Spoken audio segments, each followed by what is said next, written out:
But how will they return? Listen, God begins to show his prophet that in this time there would be aeroplanes. Hallelujah! How many enjoy traveling? Glory to the Lord.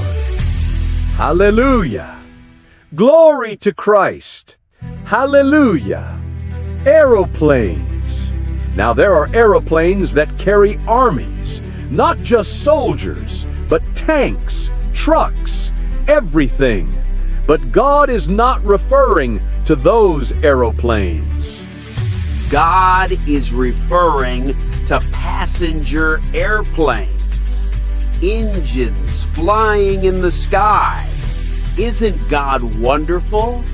We should feel joyful that our God knows the future. Blessed be God forever.